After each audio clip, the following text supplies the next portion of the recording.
Թբիլիսի քաղաքային դատարան ամբողջությամբ քննարկեց մեղադրանքի կողմի ապացույցներ եւ մեղավոր ճանաչեց մեղադրյալներ Ալեքսանդր Գաբաշվիլիին եւ Գեորգի Ռիկաձեին։ Վերջիններս մեղադրվում են Գիգա Ավալյանի առողջությանը դիտավորյալ վնաս հասցնելու, խմբակային բռնություն կազմակերպելու եւ դրան մասնակցելու մեջ։ Գործակալության տվյալներով հոկտեմբերի 1-ին Ալեքսանդր Գաբաշվիլին եւ Գեորգի Ռիկաձեն խմբով հարձակվել են Գիգա Ավալյանի վրա եւ հարձակման հետևանքով լուրջ առողջական վնասներ հասցրել, որի հետևանքով Գիգա Ավալյանի մահացել է բժշկական հաստատությունում հոկտեմբերի 24-ին։ Հույս ունենք, որ Գերմանիայի արտգործնախարարության պաշտոնական կայքում Վրաստանի վերաբերյալ հարցը կպարզաբանվի, պատճառը կլինի տեխնիկական խափանում, այլ ոչ թե քաղաքական դեմարշ, ասել է խորհրդարանական մեծամասնության անդամ Իրակլի Շատակիշվիլին։ Նրա խոսքով 2024 թվականի խորհրդարանական ընտրություններից ի վեր գերմանական կողմի հետ այս հարցի շուրջ հաղորդակցությունը տարբեր ուղիներով է եղել, չնայած ի պատասխան տարբեր պատճառներ են եղել, ինչպես նշել է պատգամավորը, նրանք գերմանական կողմին կդիմեն բանավոր նոտայով եւ կխնդրեն թարգմանել վրացերենի վիճակի մասին տեղեկատվությունը։ Խոսքը վերաբերում է Գերմանիայի արտգործնախարարության պաշտոնական կայքում առկա հնացած տեղեկատվությանը, որտեղ վերջին տարիներին բարձրաստիճան պաշտոնյաների կողմից կատարված կադրային փոփոխություններ չի շտկվել։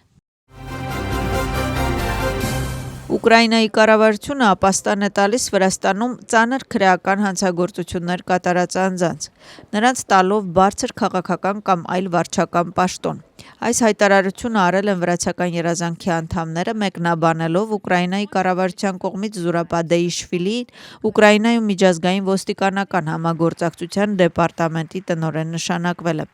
Վերջիններս ասում են, որ եթե Ուկրաինային հնարավորություն տրվի, ապա այն կփորձի այդ անձանց վերադարձնել վրացական քաղաքականություն։ Վրաստանի նախկին գլխավոր դատախազ եւ արդարադատության նախկին նախարար Զուրաբադեիշվիլին նշանակվել է Ուկրաինայում միջազգային ոստիկանական համագործակցության դեպարտամենտի տնօրեն։ Համապատասխան տեղեկատվությունը տեղադրված է պաշտոնական կայքում։ Միջազգային ոստիկանական համագործակցության դեպարտամենտի ղեկավար նշանակվելուց առաջ Ադեիշվիլին զբաղեցրել է Ուկրաինայի գլխավոր դատախազի խորհրդականի պաշտոնը։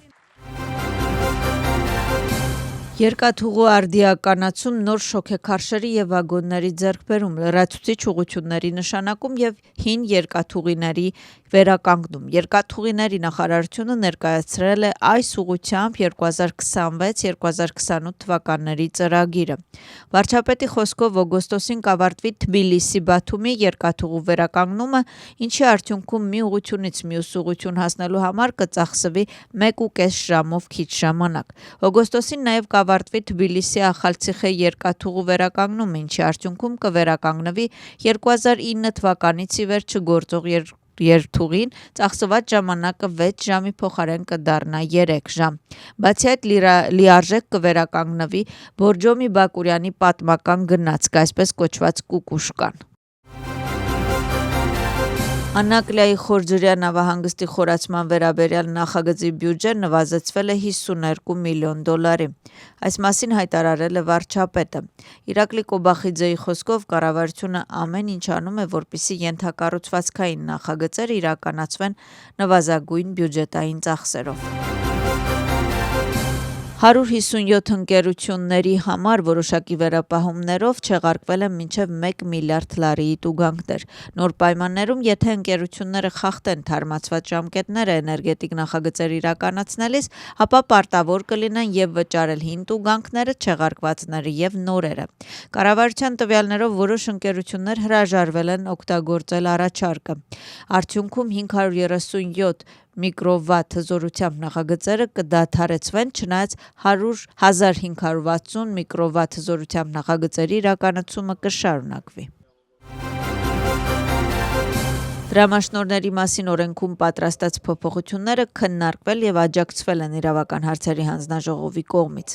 Նախաձեռնության համաձայն դեսպանատների, հյուպատոսարանների եւ միջազգային կազմակերպությունների իրենց պետություններից ստացած միջոցները դրամաշնորհներ չեն համարվում։ Հանձնաժողովի նախագահը պարզաբանել է, որ իրականում դիվանագիտական գործունեության մեջ ոչինչ չի փոխվում եւ ավելի մեծ պարզության համար պարզաբանումներ են կատարվում օրենսդրական մակարդակով։ C5 կատեգորիայի վիզաներ կտրամադրվեն անվտանգ երկրներից բարձր վարձատրվող զբոսաշրջիկներին եւ նրանց կտրվի իրավունք զբաղվել մասնագիտական գործունեությամբ, զբոսաշրջային նպատակներով եւ աշխատանքային գործունեությամբ առանց թույլտվության։ Համապատասխան փոփոխությունները, որոնք ներառված են 3 օրենքներում, այդ թվում օտարերկրացիների եւ քաղաքացիություն չունեցող անձանց իրավական կարգավիճակի մասին օրենքում, աջակցվել են արտաքին հարաբերությունների հանձնաժողովի կողմից առաջին լսման ժամանակ։ Վրաստանի նախագահ Միխեիլ Ղավելաշվիլին հանդիպել է Վրաստանում Չինաստանի Ժողովրդական Հանրապետության արտակարգ եւ լիազոր դեսպանին։ Հանդիպման ժամանակ ընդգծվել է Վրաստան-Չինաստան ռազմավարական գործընկերության եւ երկկողմ հարաբերությունների զարգացման դրական դինամիկան, ինչպես նաեւ առևտրի եւ տնտեսության, զբոսաշրջության, մշակույթի, սպորտի եւ կրթության ոլորտներում արդյունավետ համագործակցությունը։ Հանդիպման ժամանակ Վրաստանի նախագահը ընդգծել է «Մեկ գոտի մեկ ճանապարհ» նախաձեռնության շրջանակներում համագործակցության եւ միջին միջանցքի զարգացման կարեւորությունը։ Դոնալդ Թրամփը համաձայնեց երկշաբաթյա հրադադարի մի պայմանով, որ Հորմուզի նեղուցը անմիջապես կբացվի այդ ժամանակահատվածում։ ԱՄՆ-ի նախագահի խոսքով սա երկկողմանի հրադադար կլինի։ Նրա խոսքով ԱՄՆ-ն Իրանից ստացել է 10 կետից բաղկացած առաջարկ, որը իրականում բանակցությունների հիմք է։ Դոնալդ Թրամփի որոշումը պաշտպանում է նաև Իսրայելը, չնայած նրանք նշում են, որ երկշաբաթյա հրադադարը չի տարածվում Լիբանանի վրա։ Իրանը նույնպես համաձայն է հրադադարի, եթե դադարեցվեն նրա դեմ հարձակումները։ Իրանի արտգործնախարարի խոսքով Հորմուզի նեղուցով անվտանգ անցումը հնարավոր կլինի 2 շաբաթվա ընթացքում, չնայած դա պետք է արվի Իրանի զինված ուժերի հետ համակարգված եւ տեխնիկական սահմանափակումները հաշվի առնելով։ Բացի այդ, իրանական կողմի խոսքով ամերիկյան կողմի հետ բանակցությունները կսկսվեն Պակիստանի մայրաքաղաքում ուրբաթ օրը։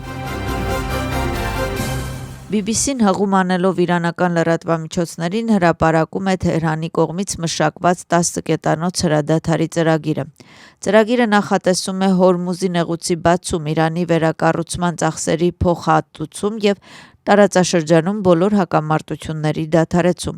Բացի այդ, ծրագրի համաձայն Իրանը չի ձգտի ունենալ միջուկային զենք։ Դրանք են Իրաքում, Լիբանանում եւ Եմենում պատերազմի լիակատար դադարեցում, Իրանի դեմ պատերազմի լիակատար եւ մշտական դադարեցում առանց որևէ ժամկետային սահմանափակման, տարածաշրջանում բոլոր հակամարտությունների լիակատար դադարեցում, Հորմուզի նեղուցի վերաբացում, Հորմուզի նեղուցում նավարկության ազատությունն ու անվտանգությունը ապահովելու արձանագրության եւ պայմանագրի ստեղծում, Իրանին վերակառուցման ծախսերի լիակատար փոխհատուցում, ինչպես նաեւ Իրանի դեմ պատժամիջոցների վերացման լիակատար պարտավորություն։